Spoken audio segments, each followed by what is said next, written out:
So the first thing I want to do is I've got a graph of the 5-year forecast, and again, it shows why we're here.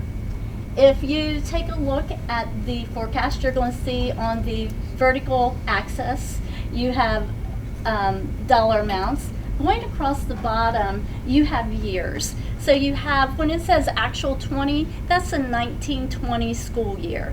So July 1st of 19 through June 30th of 20. So that's one school year. So of course, we have 3 years of actual data, and then we have 5 years of forecasted data going forward.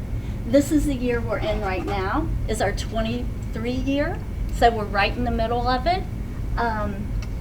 What you have on the graph is the blue bars represent revenues throughout the year.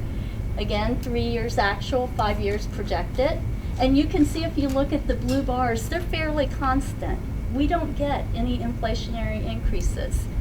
The red bars represent expenditures, and you can see it has a gentle slope upward, and that's rising with inflation. So we all know inflation's going up in our household. We go to the grocery store, those bills are larger. Well, one of our main problems has been fuel. Fuel actually went up by 9% at one point. It cost about $500,000 to keep our buses on the road in fuel. So take 9% of that, and you can see what happens with expenditures. A couple other things represented on this chart. The gray line represents the intersection of expenditures and revenues. So you see it dips below zero right here in this fiscal year. This year, we're spending more than we're taking in. That pulls on your cash balance, and as that continues over the life of the forecast, you see the blue line then is our cash balance. And if we don't change our trends by the end of fiscal June 30th of 2025, we will be at zero. So we know we can't do that.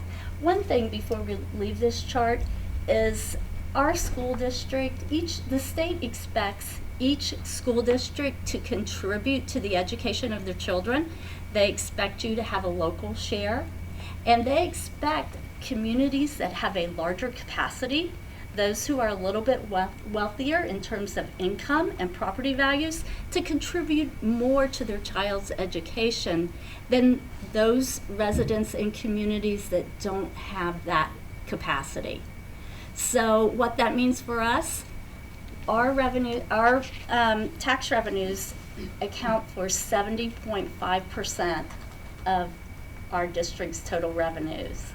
The state only makes up 26.5%, and then the other 3% comes from miscellaneous, such as fees, rebates, miscellaneous items, rentals, things like that. So at 26.5%, that is 5% lower than what the state contributed to our budget just 5 years ago. So not only do we get a very small percentage of revenues from the state, it's been decreasing over the years.